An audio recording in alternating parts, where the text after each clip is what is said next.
दोस्तों yes bank की बात करें तो पिछले कई समय से अगर आप देखें तो स्टॉक आपको 17 के आसपास ही दिखाई देगा। यहाँ पे कोई बड़ी अप डाउन देखने को नहीं मिल रही है, तो इसके पीछे है बहुत बड़ी वजह जिसको इस वीडियो के माध्यम से डिस्कस करेंगे। क्यों आखिर स्टॉक गिर नहीं रहा है या फिर तेजी से आगे बढ़ नहीं पा रहा है, एक ही जगह पे क्यों स्ट्रगल करता हुआ दिखाई दे रहा है। अब यहाँ पे बहुत बड़ी चौंकाने वाली खबर निकल कर आ रही है सुप्रीम कोर्ट से यस बैंक के मामले में। क्या है वो खबर, उसको जानने की कोशिश करेंगे। और दूसरी तरफ अगर आप देखें तो यस बैंक के मैनेजमेंट ने तो बहुत सारी कोशिश की है जिसका पॉजिटिव इफेक्ट भी देखने को मिल रहा है, रिजल्ट बहुत बेहतर हो चुके हैं। उसके बावजूद भी जो ब्रोकरेज हाउस है वो यस बैंक को लेकर लगातार निगेटिव कमेंट्स करते हैं। उनके हिसाब से यस बैंक में अभी कुछ भी ठीक नहीं है। जबकि आप देखें तो डिजिटल ट्रांजैक्शन के मामले में जो यूपीआई ट्रांजैक्शन उसमें दूसरी बैंकों को पछाड़ के इन्होंने अपनी जो मार्केट शेयर है वो लगभग 45% के आसपास लाई है, जो बहुत बड़ी बात है। लेकिन उसके बावजूद भी यहाँ पे जो सेंटीमेंट है बिगड़े हुए और रिटेल इन्वेस्टर तो बहुत ज़्यादा डरे हुए और इस वजह से भी कुछ माहौल बन नहीं पा रहा है। तो क्या आने वाले इसमें एक तेजी का दौर शुरू होगा या स्टॉक ऐसे ही 17 के आसपास ट्रेड करता रहेगा?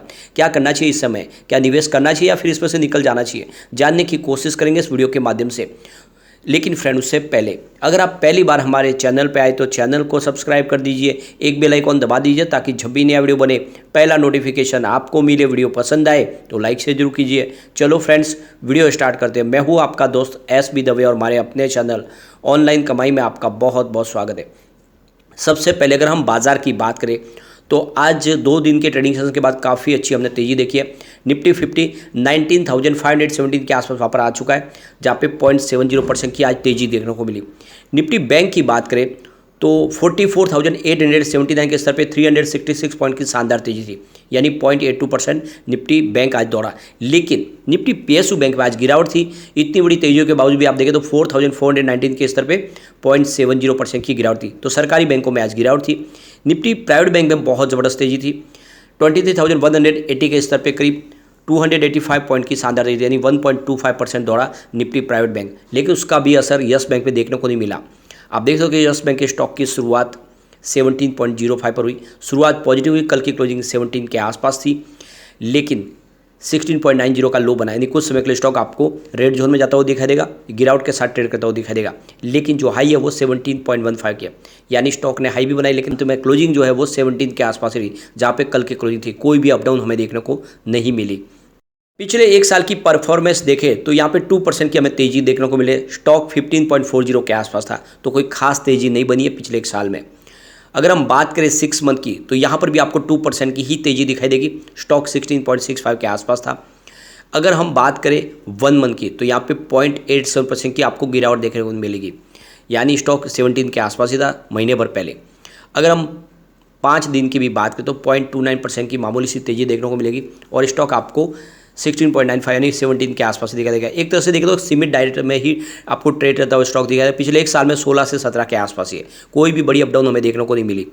अब बाजार के लिए जो अभी भी जो नेगेटिव सिग्नल बना हुआ वो है FI की तरफ से। FI ये चौथा आज हमारा ट्रेडिंग सेशन था जिसमें उन्होंने बिकवाली की है। आप ये देख ही सकते हो पिछले 4 ट्रेडिंग सेशन वो लगातार बिकवाली कर रहे हैं। लग रहा था कि जिस तरह से पॉजिटिव माहौल बना आज वो खरीदार बनेंगे, लेकिन ऐसा हुआ नहीं। आज उनकी खरीदारी 8,674 करोड़ रुपीज़ के आसपास थी, लेकिन सामने उन्होंने 9,230 करोड़ रुपीज़ की बिकवाली की। इस तरह से उनका जो बिकवाली का आंकड़ा निकल गया वो 556 करोड़ का है। तो इस महीने में लगातार वो बिकवाल बने हुए, अभी तक उन्होंने 2,844 करोड़ रुपीज़ की बिकवाली कर दी है। तो जब तक वो बाजार में खरीदार नहीं बनेंगे बाजार निगेटिव रह सकता है।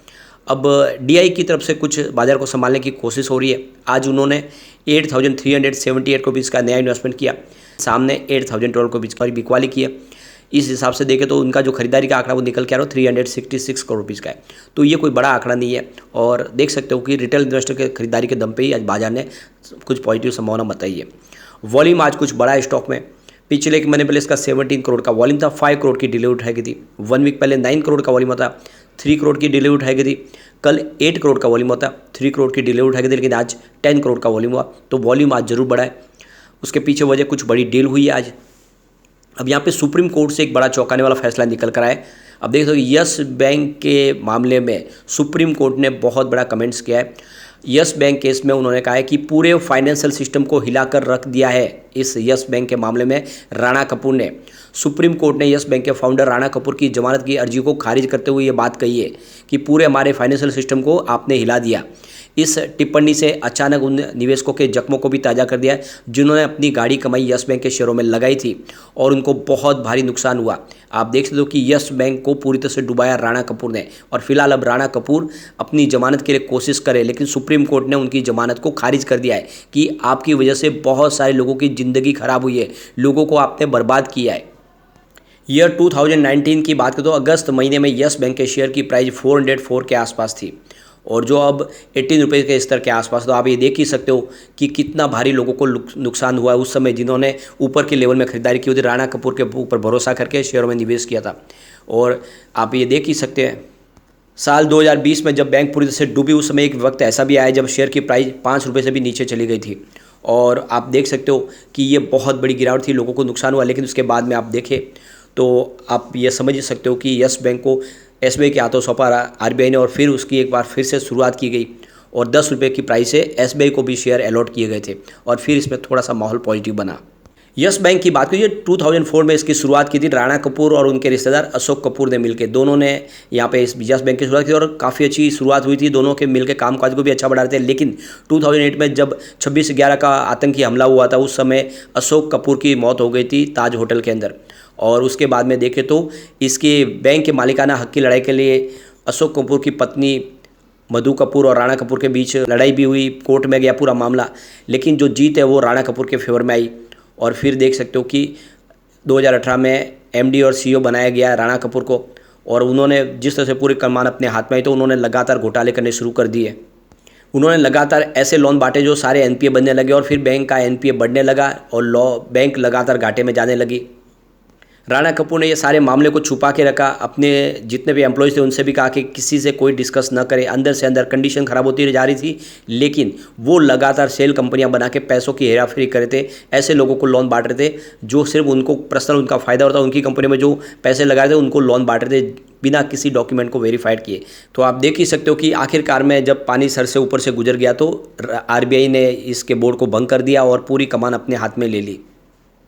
तो देख सकते हो कि राणा कपूर की वजह से यस बैंक डूबी, लेकिन अब एसबीआई ने जब प्रशांत कुमार को ये कमान सौंपी तब से इन्होंने बहुत ज़्यादा सुधार दिया यस बैंक की सेहत को।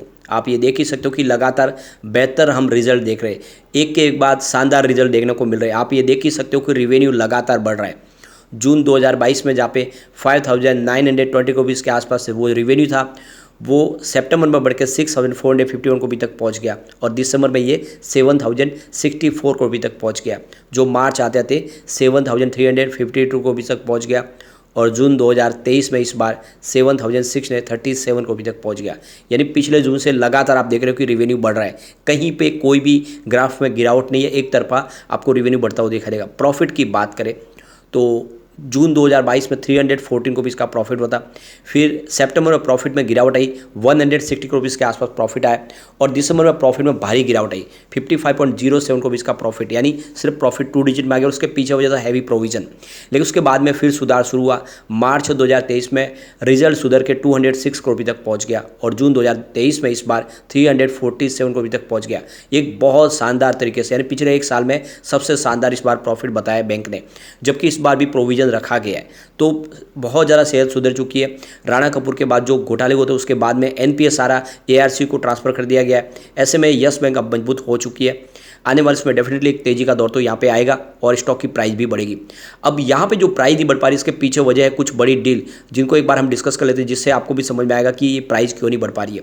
तो यहाँ पे देखिए सुबह 10:32 पर 17 की प्राइस है, 11 लाख शेयरों की एक खरीदारी हुई। उसके बाद में 10:40 पर 17.05 की प्राइस से 19,81,000 शेयरों की एक खरीदारी और, यानी सुबह सुबह अच्छी खरीदारी हुई। फिर 11 बजे 17.10 की प्राइस से 26,95,000 शेयरों की एक ज़बरदस्त खरीदारी और हुई, यानी बड़े फंड हाउस ने शानदार खरीदारी की। फिर 12:08 पर 17.05 की प्राइस से 17,92,000 शेयरों की प्रॉफिट बुकिंग हुई, या फिर हम कह सकते हैं बिकवाली हुई। फिर 2:21 पर यहाँ पे 17.10 की प्राइस से 18,82,000 शेयरों की एक बिकवाली और हुई। फिर 2:42 पर 17.05 की प्राइस से 12,70,000 शेयरों की फिर से खरीदारी हुई। उसके बाद 2:54 पर बाजार क्लोज होने के समय 17.05 की प्राइस से यहाँ पे 12,56,000 शेयरों की एक बिकवाली और हुई। फिर उसी समय 2:54 पर 17.05 की प्राइस से ही 30 लाख शेयरों की एक बड़ी बिकवाली और हुई। तो बड़े फंड हाउस ने जम के बिकवाली की है। उसके बाद 3:09 पर 17 की प्राइस से 33,36,000 शेयरों की एक बड़ी खरीदारी और हुई। लेकिन उसके बाद 3:18 पर बिल्कुल बाजार क्लोज होने के समय 16.95 की प्राइस से 33 लाख शेयरों की एक बड़ी बिकवाली हुई। फिर 3:24 पर 16.90 की प्राइस से 36,80,000 शेयरों की एक बड़ी बिकवाली और हुई। तो ये तो आप क्लियरली समझ सकते हो कि आज जो खरीदारी है और बिकवाली उसका आंकड़ा सेम है।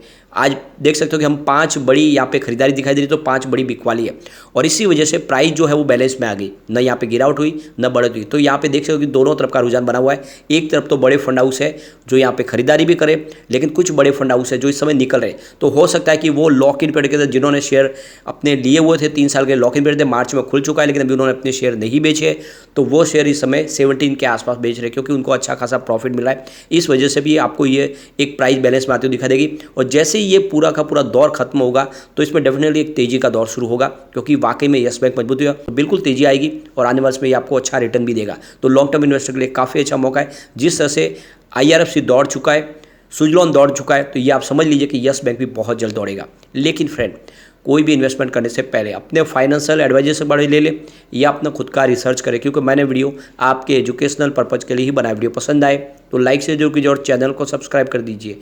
Thank you friend.